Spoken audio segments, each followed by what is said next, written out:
Today we're going to take a look at how to install the ignition module on the 2022 Kawasaki Z900. This works in conjunction with Power Commander 5. So we have Power Commander 5 already installed. So let's get busy with this install video.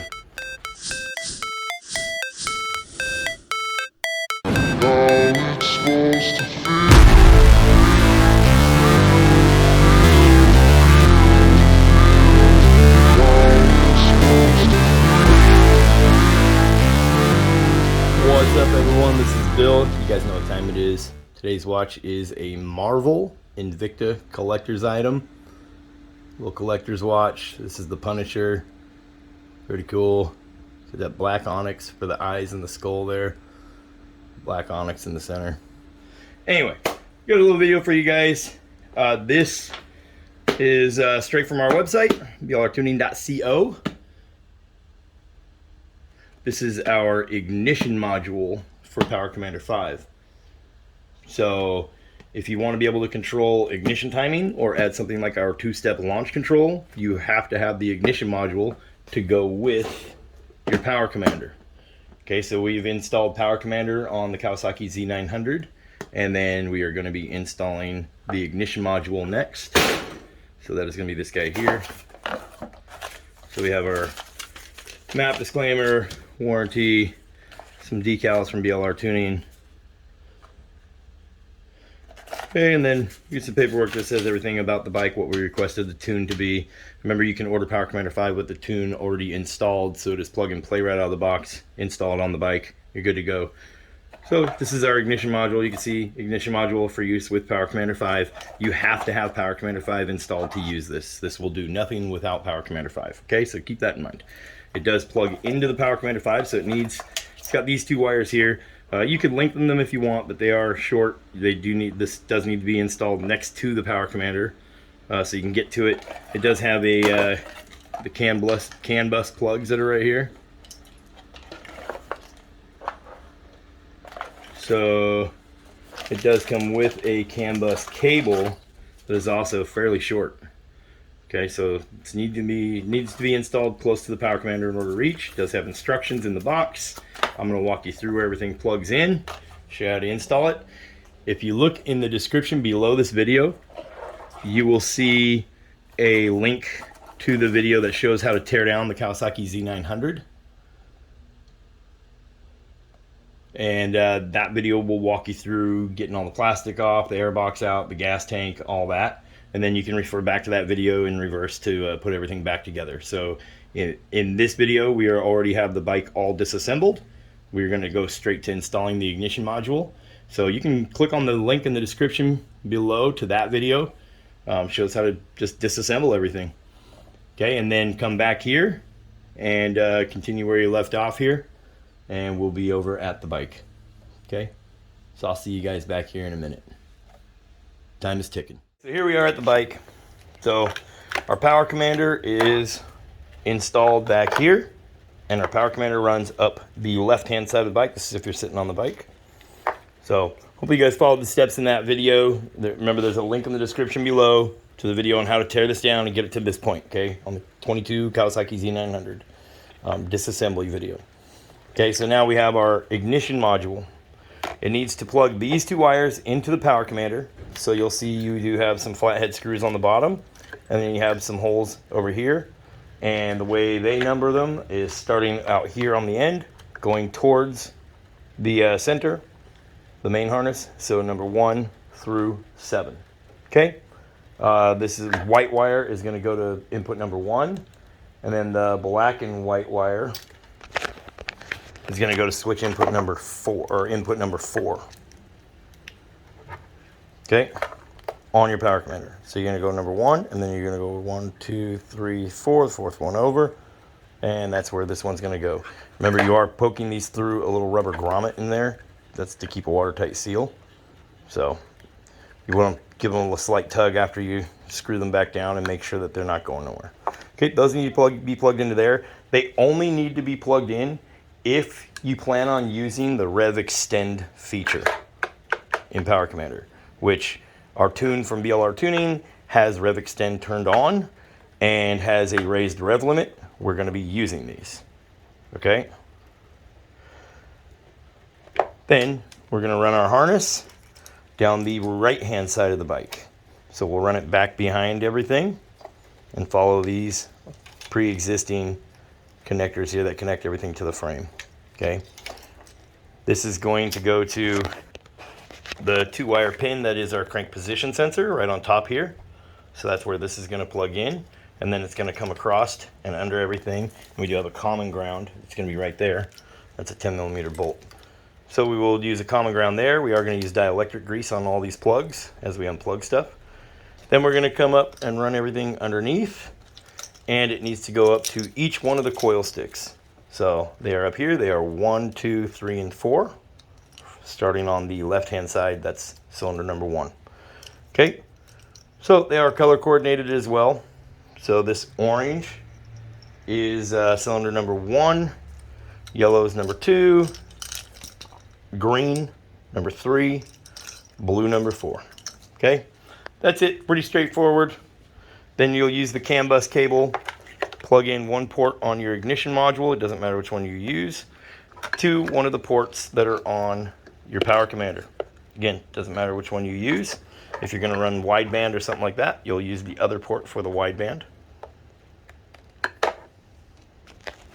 Okay, so that's how all that will work.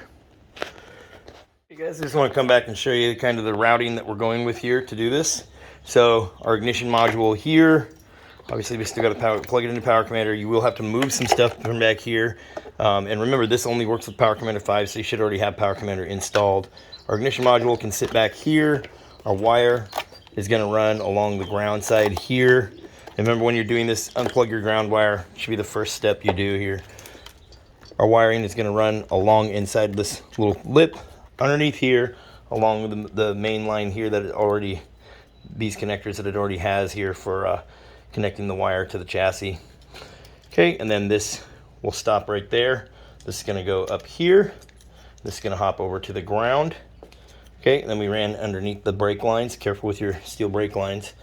And then we go underneath of everything, and we come up here, and this is where it's going to go to each connection. And then we will zip tie all of the existing wiring as we go along here to clean everything all up. One thing what we do recommend is using some dielectric grease. So you can see that's what we use down there. You can get it on Amazon. It's just dielectric grease, but what we do is we grease all of the female terminals. So as we unplug each one of these, we'll grease the female. We'll grease the female here.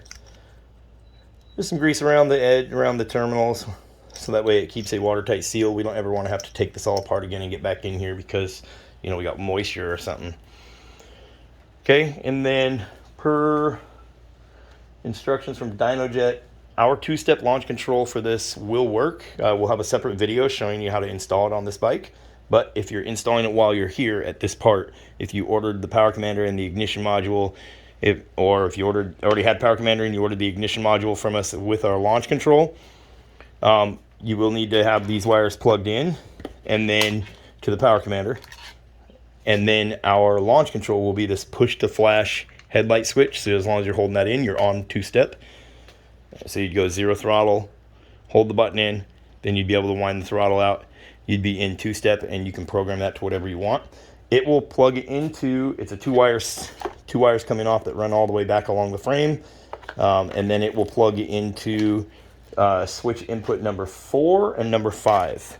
So remember, that's starting out here as being switch number 1. 1, 2, 3, 4, and 5 on the ignition module. That's where your launch control will plug in. Okay. Again, we'll have a separate video showing that whole install, but I just wanted to cover that because if you're watching this, at least now you know how to do all that. Okay, so I'm gonna get everything hooked up, use dielectric grease on everything, and then I'll come back and show you guys how everything looks. Okay guys, so you can see we have all of our wires ran up here to the coils the way they're supposed to be. Just make sure you got everything done correctly. You don't want to plug anything in wrong. Okay, you should have one set for each. So you can see we got the orange here, then our yellow, then our green, and then our blue. Okay, cylinder 1, 2, 3, 4.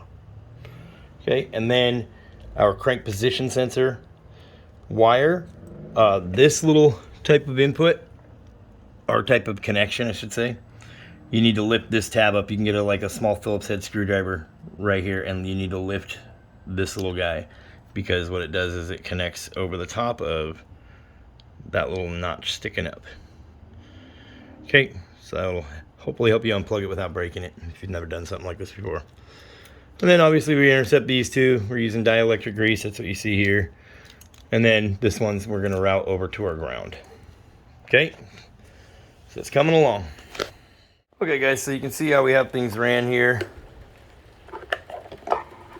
We have our ignition module, our Power Commander 5. They're both gonna get tucked back behind here. And then we'll start putting the bike back together. You're going to have this white wire and black wire going into input number 1 and number 4. And then in the box you should see some rubber plugs that cover this and cover this other port if you're not using it. Remember, it doesn't matter which of these CAN bus extension ports expansion ports that you use, okay? You can use either one on either module, it doesn't matter. Okay, and then we will need to add the ignition module to the system in Power Commander 5 software. Okay, and I'll have a link in the description below. It will be a separate video so we can keep this one shorter. This is just mainly the install. Be a link in the description below to that video as well for adding the ignition module to make it all work in the software. Okay, we got everything ran. We got our ground wire connected.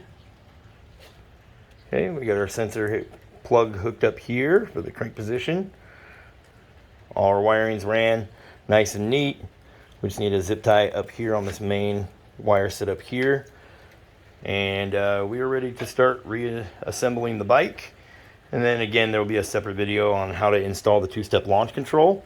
If you already have all this set up on the bike, you won't need to take apart the gas tank and airbox and all that to do the launch control. The launch control just needs to run along the frame, so you take some plastic off, run it as clean as you can, and come up here and plug it into the number 4 and number 5 on the actual ignition module. Okay, so time to put the bike all back together. Again, don't forget, go check out that video in the description below where I show how to disassemble this. You can follow that to put it all back together. You'll see we do have the seat bracket. We were just testing the fitment of everything back here. That would normally be off right now. Okay, anyways, that's the install for the ignition module for Power Commander 5. Remember, you have to have Power Commander 5 for this piece to work. It doesn't work by itself. Anyways, thanks for watching, guys. Again, go check us out, www.BLRTUNING.TECH. We have a lot coming out for this bike and many other bikes as well. And if you need a custom tune, we can tune the bikes using any aftermarket fuel controller. I'll catch you guys in the next one. Peace. Thanks for watching.